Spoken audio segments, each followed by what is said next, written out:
So find the time constant of RL circuit. So we have here 6 volt, and 6 volt is our short circuited portion, क्योंकि मैंने अभी आपसे कहा था कि थेवेनिन इक्विवेलेंट रेजिस्टेंस की तरह इसको कैलकुलेट करेंगे और voltage source will be replaced by short circuit and current source is replaced by open circuit. Current source को ओपन कर देंगे, वोल्टेज सोर्स को शॉर्ट कर देंगे और तब इस इंडक्टर के दोनों टर्मिनल के अक्रॉस इक्विवेलेंट सर्किट कैलकुलेट कर लेंगे and that equivalent circuit or sorry equivalent resistance calculate कर लेंगे and that equivalent circuit will be R equivalent.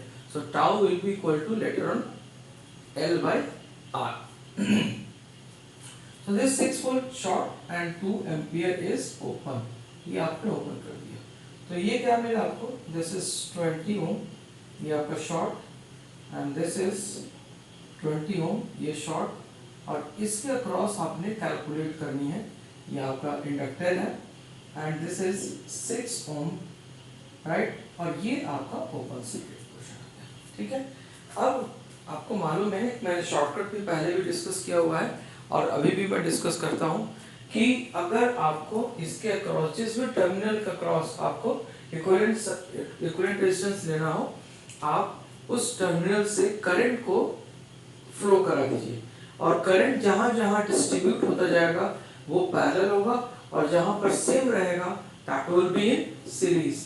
तो अगर हम यहां से करंट को मूव करा दें I, तो ये I1 एंड I2, ठीक, यहां पर दोनों I1 I2 मिल जाएंगे and this is again here I, ठीक है ना। सो ये हमारा I1 प्लस I2 बन जाएगा। तो इसका मतलब ये दोनों सीरीज पैरेलल में होगा और ये इसके सीरीज में, तो आपका R इक्विवेलेंट क्या होगा? R equivalent equal to 20 parallel 20 and this is plus 6. So 20 into 20 and divided by 40 and plus 6. कितने हो गए? 2, 2, 10. So this is 16 ohm. So what will be the tau? Tau will be equal to L by R equivalent, and L is 2 and R equivalent is 16. So this is 1 by 8 second. So this is your time constant of RL circuit. Similarly एक और problem अगर हम लेते हैं capacitor के लिए, सो हम यहाँ पर लिखेंगे time constant of RC circuit. तो एक और प्रॉब्लम मैं आपको करके दिखाता हूँ, ये आपको समझ में आ गया होगा। This is 20 into 20 divided by 40, 2 and 2 10 and 10 plus 6 16, right. Now एक और प्रॉब्लम लेते हैं आरसी सर्किट के लिए। So now we have to calculate the RC circuit. Okay, so now this is plus minus 10 volt, right, this is 2 ohm, ठीक है। यहाँ आपने एक कैपेसिटर लिया और इसकी वैल्यू है 0.5 फैराड। यहाँ आपने एक रेजिस्टर लिया 2 ओम का और यहाँ पर आपने एक करंट सोर्स ले लिया 2 एम्पियर का, ठीक है। ये आपका यहाँ पर आ गया, ठीक है, right, and this is your 6 ओम और यहाँ पर आपने एक और 5 एम्पियर का आपने एक करंट सोर्स ले लिया, ठीक है, and this is 3 ohm, right. अब आपको आरसी कैलकुलेट करनी है, tau time constant of RC circuit. So T of RC कितनी होती है? कितनी? R equivalent into C. This is our solution. अब आप क्या करेंगे? आप कैलकुलेट करेंगे कैपेसिटर टर्मिनल का क्रॉस, आप इक्विवेलेंट रेजिस्टेंस कैलकुलेट करेंगे। You will calculate the equivalent resistance across the capacitor terminal, ठीक है। तो अब आप and after making voltage short circuit and current open circuit, तो हम वोल्टेज सोर्स को शॉर्ट सर्किट से रिप्लेस कर देंगे और करंट सोर्स को हम ओपन सर्किट से रिप्लेस कर देंगे। तो जल्दी कीजिए, देखिए यहाँ पर क्या आता है। ये आपका आ गया ऐसा, this is 2 and this is 3। ये इसके अक्रॉस आपको, इस टर्मिनल के अक्रॉस आपको इक्विवेलेंट रेजिस्टेंस लेनी है। ये ऊपर आपका ओपन हो गया, कोई मतलब ही नहीं है। ये आपका 2 ओम आ गया, यहाँ पर आपका 6 ओम आ गया और ये आपके ओपन हो गए। तो इसके इक्विवेलेंट अगर हम करंट अगर ले, सॉरी ये दोनों पैरेलल में आ जाएंगे, सीरीज में आ जाएंगे, तो हमारा आर इक्विवेलेंट क्या होगा? R equivalent equal to 2 parallel 3। ये दोनों पैरेलल में होंगे, इनका कॉम्बिनेशन इन दोनों के साथ सीरीज में हो जाएगा, इन दोनों के साथ सीरीज में। तो क्या लिखेंगे? 2 प्लस 6, ठीक है। सो 2 into 3 by 5 एंड प्लस 8, ठीक है।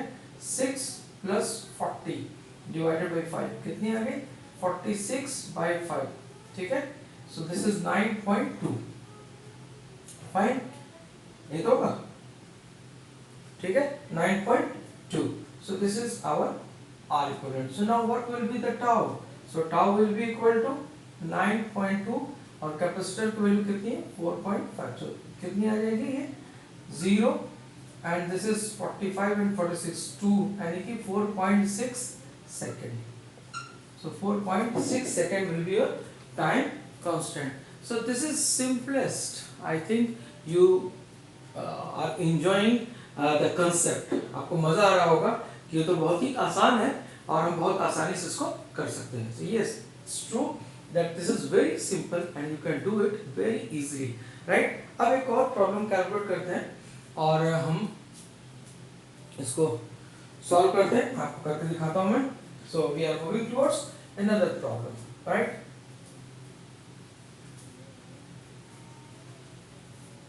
आइए, आपसे पूछा गया है कि एट क्वेश्चन है at time t equal to 0 switch is closed. find IT. ये and this is your circuit plus minus 60 volt ये है आपका, ठीक है. और ये आपकी सर्किट है. यहाँ पे स्विच लगाया गया है, इस स्विच को क्लोज किया गया है. यहाँ पर एक रेजिस्टेंस दी हुई है, ये रेजिस्टेंस दी हुई है और यहाँ पर आपका इंडक्टर 3H का इंडक्टर लगा हुआ है and this is your IT. इस इंडक्टर के करंट को कैलकुलेट करना है, यानी कि करंट फ्लोइंग थ्रू इंडक्टर, ये आपको कैलकुलेट करना है. और आपकी जो रेजिस्टेंस की जो वैल्यू दी हुई है वो दी हुई है 2 और 6 ओम. रेजिस्टेंस की वैल्यू दी हुई है 2 ओम एंड 6 ओम, ठीक है. ये है बड़े अच्छा सा प्रॉब्लम है. जरा इसको सॉल्व करके देखें. देखिए कैसे इसको सॉल्व करेंगे आप. This is very simple. अब देखिए यहाँ पर, अब आइए हम आपको डायरेक्ट लेकर चलते हैं. ये कैसा सर्किट है तो आप बोलेंगे दिस इज RL सर्किट. यही बोलेंगे this is RL circuit. Fine, agreed, good, very good. Initially आपको स्विच आपका ओपन है, ठीक है. इनिशियली स्विच, क्योंकि स्विच को क्लोज ही किया गया है, स्विच को क्लोज किया गया t इक्वल टू 0 पर. इसका मतलब कि पहले क्या होगा, ओपन रहा होगा. so initially S is closed and initially S is open and no current is stored by inductor, ठीक है. so in initial current की अगर हम बात करें तो इसकी इनिशियल करंट कितनी हो जाएगी, वो 0 एम्पियर हो जाएगी. कोई भी इंडक्टर ने, कैपेसिटर आपका और इंडक्टर ने कोई भी करंट आपका स्टोर नहीं किया है, राइट. नाउ अब अगर हम बात करते हैं, आपने t इक्वल टू 0 पर आपने इसको क्लोज कर दिया, ठीक है. जरा सा ये हम इसको रब कर दें. आइए यहाँ से मैं सॉल्यूशन इसका तैयार करता हूँ. ये देखिए, आपने जब उसको सर्किट को क्लोज कर दिया तो आपकी सर्किट कैसे बनी, प्लस माइनस 60. ये आपका क्लोज हो गया. This is 2 and this is 6. ये आपका आ गया और ये आपका आ गया ऐसा, ठीक है. एंड दिस इज आ गया ऐसा. IT मालूम करनी है आपको.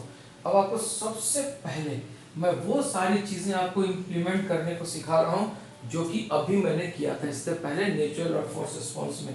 अगर हम IT की बात कर रहे हैं, आपको IT कैलकुलेट करना है, तो IT का मतलब क्या, आपको IT यानी कि इस इंडक्टर में जो 3 हेनरी का इंडक्टर है वो IN कैलकुलेट करना है, IF कैलकुलेट करना है, यानी कि नेचुरल रिस्पांस कैलकुलेट करना है और फोर्स रिस्पांस कैलकुलेट करना है. फाइन. आइए, अगर हम, ये हमारा सर्किट कैसा है, RL सर्किट है.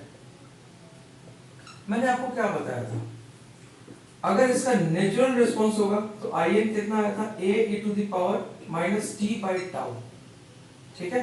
और फोर्स रिस्पांस की अगर हम बात करें, IF की बात करें, तो IF में क्या होगा, फोर्स रिस्पांस मतलब forced response means steady state response की आप बात कर रहे हैं. स्टेडी स्टेट रिस्पांस की आप बात कर रहे हैं, यानी कि यहाँ पर आपका वोल्टेज लगा रहेगा. तो जब आपका वोल्टेज यहाँ पर लगा रहेगा तो ये कितना होगा, 60. दिस इज 2 और ये आपका रेजिस्टर 6. और स्टेडी स्टेट कंडीशन में क्या होगा, ये इंडक्टर आपकी शॉर्ट हो जाती है और ये आपको IF कैलकुलेट करेगा, IF।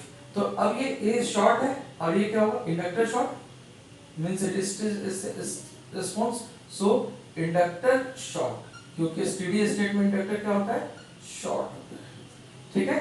तो आप मालूम क्या करना है आपको, ये IF मालूम करना है, ये आपका पैरेलल में है, तो ये आपका ब्रांच खत्म हो गया, तो आपकी सर्किट कैसे बन गई, plus minus 60 and this is 2 और ये आपका IF, this is IF। So IF की वैल्यू क्या होगी, IF will be equal to 60/2, so this is 30 ampere, ठीक है। ये आपका फोर्स रिस्पांस आ गया और ये आपका क्या है, ये आपका नेचुरल रिस्पांस है, फाइन, क्लियर ना, ओके। तो आपका ओवरऑल रिस्पांस क्या होगा, ओवरऑल रिस्पांस होगा आपका 30 plus A e to the power minus t by tau. अब आप टाउ कैलकुलेट कर लो, टाउ कैसे कैलकुलेट करेंगे, आइए चलिए इसको भी हम मिटा देते हैं, ऐसे मिटा दिया, ठीक है। हम टाउ कैलकुलेट करना सिखाते हैं, टाउ कैसे कैलकुलेट करेंगे, टाउ। तो टाउ को कैलकुलेट करने के लिए आपको मैंने बताया कि tau is equal to L by R equivalent, है ना। तो टाउ को कैलकुलेट करने के लिए आप वोल्टेज सोर्स को रिप्लेस कर देते हो शॉर्ट से और 2 और ये आप 6 लिखते हो और ये आपका इंडक्टर है और इसके अक्रॉस आप इक्विवेलेंट रेजिस्टेंस कैलकुलेट करते हो, इसके अक्रॉस आप R इक्विवेलेंट कैलकुलेट करते हो, राइट। तो अगर यहाँ से आप देखोगे तो अगर कोई करंट यहाँ से चला तो वो दो पार्ट में बटेगा ना, डिवाइड होगा, तो इसका मतलब कि हमारा R इक्विवेलेंट क्या है, R equivalent is equal to 2 parallel 6 यानी कि 2 into 6 and divided by 2 plus 6 कितना होगा 12 by 8, सो 4 2 is 8 3 यानी कि 1.5 ओम आ जाएगा। सो टाउ की वैल्यू कितनी होगी, tau will be equal to L by R equivalent, तो कितनी हो जाएगी ये, so this will be equal to 3/2, तो L की वैल्यू 3 है, 3/3 2, तो ये कितना हो जाएगा, 2 और 2 कैंसिल, सो दिस इज 3 और 3 cancel, so this is 2 second.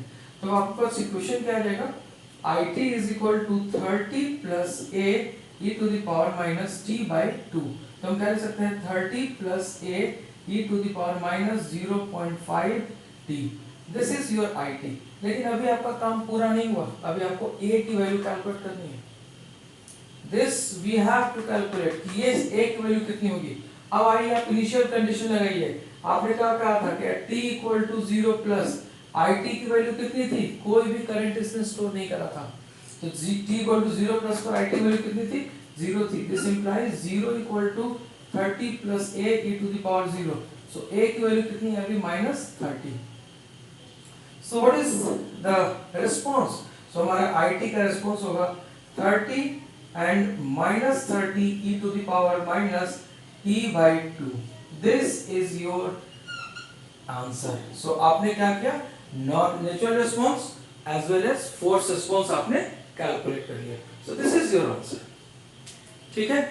So I am extremely sorry कि कल मेरा काफी अच्छा खासा वक्त बर्बाद हुआ था इसमें, but now I am very happy कि आपको फिर से मैंने इसको पूरे वीडियो को तैयार करके दे दिया। और होता रहता है, टेक्नोलॉजी है, एडवांसमेंट है, कभी कभार होती है, कुछ सॉफ्टवेयर में गलतियां हो जाती हैं और इसीलिए मैंने सॉफ्टवेयर को भी डिलीट कर दिया and now I am using again my old version.